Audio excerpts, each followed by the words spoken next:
Praise the Lord. വേഗം വരുന്നവനായ നമ്മുടെ കർത്താവായ യേശുക്രിസ്തുവിൻ്റെ നാമത്തിൽ എൻ്റെ സ്നേഹവന്ദനങ്ങളെ ഞാൻ അറിയിക്കുന്നു.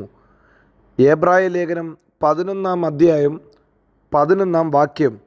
വിശ്വാസത്താൽ സാറയും വാഗ്ദത്തം ചെയ്തവനെ വിശ്വസ്തനെന്ന് എണ്ണുകയാൽ പ്രായം കഴിഞ്ഞിട്ടും പുത്രോൽപാദനത്തിനുള്ള ശക്തി പ്രാപിച്ചു. ഹല്ലേലൂയ. ശക്തി പ്രാപിച്ചു. സാറയെക്കുറിച്ച് ഇതാ വേദപുസ്തകം പറയുന്നു, അവിടെ പ്രായം കഴിഞ്ഞു. അവളുടെ പ്രായം കഴിഞ്ഞിട്ട് സാധാരണ മനുഷ്യർക്ക് നടപ്പില്ലാത്ത പലതും ഇതാ ജീവിതത്തിൽ സംഭവിക്കുന്നു. പുത്രോൽപാദനത്തിന് അടുത്ത തലമുറയെ കൊണ്ടുവരാനുള്ള ശക്തി അവൾ പ്രാപിച്ചു. അവളുടെ ജീവിതത്തിൽ അതിനുള്ള ശക്തിയോ അതിനുള്ള കാര്യങ്ങളോ ശരീരത്തിൽ നടക്കാതെ ഇരുന്നപ്പോൾ തന്നെ ഇതാ ദൈവശക്തി അവളുടെ മേൽ വന്നു.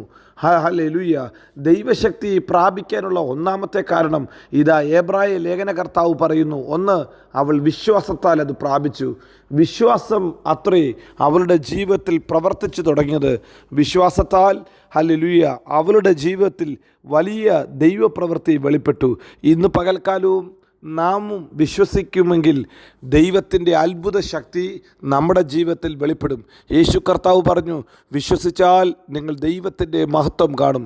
എന്നെ കേൾക്കുന്ന കർത്താവിൻ്റെ പ്രിയ ജനമേ, ഇന്ന് പകൽക്കാലം വിശ്വസിപ്പാൻ തയ്യാറാണോ? അസാധാരണ ദൈവപ്രവർത്തികൾ നമ്മുടെ ജീവിതത്തിൽ വെളിപ്പെടുത്തും. ഹല്ലേലൂയ. ആ കർത്താവിൻ്റെ പ്രവൃത്തി ജീവിതത്തിൽ വെളിപ്പെടണമെങ്കിൽ നാം ദൈവത്തിൽ വിശ്വസിച്ചാൽ മാത്രം മതി. തിരുവചനം പറയുന്നു, വിശ്വാസം കൂടാതെ ആർക്കും ദൈവത്തെ പ്രസാദിപ്പിക്കാൻ കഴിയത്തില്ല. ഇന്ന് പകൽക്കാലവും ഈ വചനം കേൾക്കുന്ന ദൈവവൈതലേ, നീ വിശ്വസിക്കുമെങ്കിൽ ദൈവം വലിയവ ചെയ്യും. നമ്മുടെ കർത്താവ് അതിന് മതിയായവനെന്ന് നീ വിശ്വസിക്കണം. അവൻ്റെ അടുക്കൽ വരുമ്പോൾ പ്രതിഫലം തരുമെന്ന് വിശ്വസിക്കണം. അവൻ സർവശക്തനെന്ന് നാം വിശ്വസിക്കണം. അങ്ങനെയെങ്കിൽ നിൻ്റെ വിശ്വാസം ദൈവത്തിൻ്റെ അത്ഭുതമായി ജീവിതത്തിൽ രൂപപ്പെടും. ഇതാ വചനം പറയുന്നു, അവൾ ശക്തിയെ പ്രാപിച്ചു. ഹല്ലേലൂയ. വാഗ്ദത്തം ചെയ്തവനെ അവൾ വിശ്വസ്തനെന്നെണ്ണി. ഹല്ലേലൂയ. പ്രായം കഴിഞ്ഞുപോയി, പുത്രാത്ഭുതത്തിനുള്ള ശക്തി ക്ഷയിച്ചുപോയി. എങ്കിലും പ്രായത്തിനപ്പുറത്ത്, കഴിവിനപ്പുറത്ത്, ശരീരത്തിൻ്റെ ഹല്ലേലൂയ ആ സിറ്റുവേഷന് അപ്പുറത്ത് വലിയ ദൈവപ്രവൃത്തി വെളിപ്പെട്ടു. ഇന്ന് പകൽക്കാലവും നിൻ്റെ കഴിവിനപ്പുറത്തുള്ള ദൈവശക്തി, നിൻ്റെ ബുദ്ധിക്ക് അപ്പുറത്തുള്ള ദൈവശക്തി, നിൻ്റെ ആരോഗ്യത്തിന് അപ്പുറത്തുള്ള ദൈവശക്തി, ഹല്ലേലൂയ, ലോകം നിന്നെക്കുറിച്ച് പറഞ്ഞ വിധിയെഴുത്തുകൾക്കപ്പുറത്ത് ഉള്ള ഒരു ദൈവശക്തി നീ പ്രാപിക്കും. നീ പ്രാപിക്കാൻ ഒറ്റ കാര്യം മതി, വിശ്വസിക്കണം. ദൈവം സർവശക്തനെന്ന്, ദൈവം മതിയായവനെന്ന്, ദൈവം കരുതുന്നവനെന്ന്, ദൈവം കൈവിടാത്തവനെന്ന് വിശ്വസിക്കുമോ?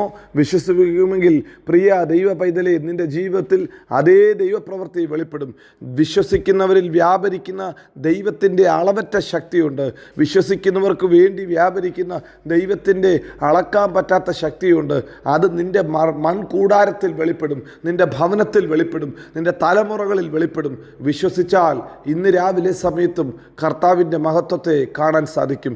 ഒന്ന്, ഹല്ലേലൂയ, വിശ്വാസത്താൽ ദൈവശക്തി പ്രാപിച്ചു. രണ്ട്, കാത്തിരിക്കുന്നവർ ദൈവശക്തിയെ പ്രാപിക്കുമെന്ന് തിരുവചനം നമ്മെ ഓർമ്മപ്പെടുത്തുന്നു.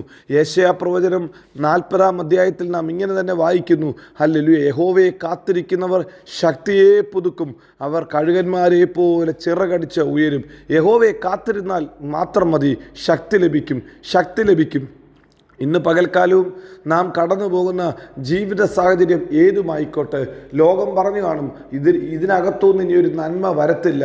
ലോകം നിരുത്സാഹത്തിൻ്റെ, നിരാശയുടെ, ഹല്ലേലൂയ, തളർത്തുന്ന വാക്കുകൾ പറഞ്ഞാലും ഒരു ദൈവ പൈതൽ ഹല്ലേലൂയ വിശ്വാസത്താൽ ഹല്ലേലൂയ ദൈവത്തിൽ അടുത്തു വരുന്നവന് ഹല്ലേലൂയ ആ ശക്തി ദൈവം കൊടുക്കും. ഹല്ലേലൂയ. ദൈവത്തിൻ്റെ സന്നിധിയിലേക്ക് വരുന്നവൻ ദൈവം സഹായിക്കുമെന്ന് പറഞ്ഞ് കാത്തിരിക്കുമെങ്കിൽ കാത്തിരിക്കുന്നവർ ഒരു നാളും ലജ്ജിച്ചു പോകത്തില്ല. എന്നെ കാത്തിരിക്കുന്ന ഒരുത്തരും ലജ്ജിച്ചു പോകത്തില്ലെന്ന് ദൈവം ഹല്ലേലൂയ 25-ാം സങ്കീർത്തനത്തിലൂടെ നമുക്കൊരു ഉറപ്പ് നൽകുന്നുണ്ട്. ഒരു നാളും ലജ്ജിച്ചു പോകത്തില്ല. പ്രിയ ദൈവ പൈതലേ, പ്രിയ സഹോദര സഹോദരി, നീ ആർക്കു വേണ്ടിയാണ് കാത്തിരിക്കുന്നത്? നീ ഏതിനായിട്ടാണ് കാത്തിരിക്കുന്നത്? 130-ാം സങ്കീർത്തനത്തിൽ സങ്കീർത്തനക്കാരൻ ചോദിക്കുന്നു, കർത്താവേ, ഞാൻ ഏതിനായി കാത്തിരിക്കുന്നു? ഉഷസ്സിനായി കാത്തിരിക്കുന്നവരെക്കാൾ ഞാൻ നിനക്ക് വേണ്ടി കാത്തിരിക്കുന്നു. യഹോവയെ കാത്തിരിക്കുന്ന ദൈവ പൈതലേ, നീ നീ ലജ്ജിച്ചു പോകത്തില്ല. ദൈവത്തെ കാത്തിരിക്കുന്ന പ്രിയ സഹോദര സഹോദരി, നീ ലജ്ജിച്ചു പോകത്തില്ല.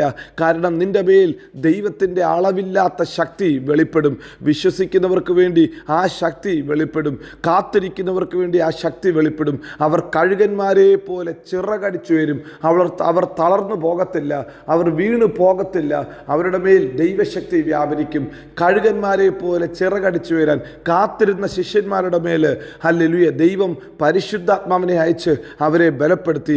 അതുവരെ ഭയപ്പെട്ട് കതകടച്ചിരുന്ന ശിഷ്യന്മാർ ഇതാ പുറത്ത് തെരുവീതികളിൽ പോയിട്ട് നിങ്ങൾ ക്രൂശിച്ച ക്രിസ്തുവിനെ ഞങ്ങൾ പ്രസംഗിക്കുന്നു എന്ന് ധൈര്യത്തോടെ പറയുന്ന ദൈവശക്തി, പരിശുദ്ധാത്മശക്തി അവരിലേക്ക് വ്യാപരിച്ചു. ഇന്ന് രാവിലെയും അതേ ശക്തി നമുക്കും അവൈലബിളാണ്. നമുക്കും അതേ ശക്തി ലഭിക്കും. കാത്തിരിക്കുമോ? നാം ശക്തിയെ പ്രാപിക്കും. ഒന്ന്, ഹല്ലേലൂയ, പ്രായം കഴിഞ്ഞിട്ടും വിശ്വസിച്ച സാറ പുത്രോൽപാദന ശക്തി ലഭിച്ചു. 2, കാത്തിരിക്കുന്ന ഒരു ദൈവ പൈതലിന് ദൈവം ഹല്ലേലൂയ തൻ്റെ പരിശുദ്ധാത്മ ശക്തിയെ തരും. ഹല്ലേലൂയ. 3, ഹല്ലേലൂയ നമ്മിൽ ദൈവത്തിൻ്റെ വചനത്തിൻ്റെ ശക്തിയുണ്ട്. ജീവനും മരണവും നാവിൻ്റെ അധികാരത്തിന്മേൽ ഇരിക്കുന്നു എന്ന് പറഞ്ഞ കർത്താവ് അവൻ്റെ വചനത്തെ നമ്മുടെ നാവിൽ തന്നിരിക്കുന്നു. ഹല്ലേലൂയ. പ്രവാചകനായ യെരമ്യാവിനോട് ദൈവം പറഞ്ഞു, ഞാൻ എൻ്റെ വചനത്തെ നിൻ്റെ വായിൽ തന്നിരിക്കുന്നു. ചിലത് പണിയാൻ, ചിലത് പൊളിക്കാൻ, ചിലതിൻ്റെ മേൽ വലിയ ദൈവപ്രവൃത്തി വെളിപ്പെടുത്താൻ നിൻ്റെ നാവിൽ അധികാരമുണ്ട്. ഇന്ന് രാവിലെ സമയത്ത് ആ നാവിൻ്റെ ശക്തി കൊണ്ട് നമുക്കും ദൈവത്തെ സ്തുതിക്കാം. നാവിൽ തന്ന വചനത്തിൻ്റെ ശക്തിയാൽ നമുക്കും ജയം പ്രാപിക്കാം. നമ്മുടെ കർത്താവ് വിശ്വസ്തൻ, വാക്കുമാറാത്ത ദൈവം നമ്മെ എല്ലായിടത്തും എല്ലായ്പ്പോഴും ക്രിസ്തുവേശുവിൽ ജയോത്സവമാക്കി നടത്തും. God bless you. ആമേൻ.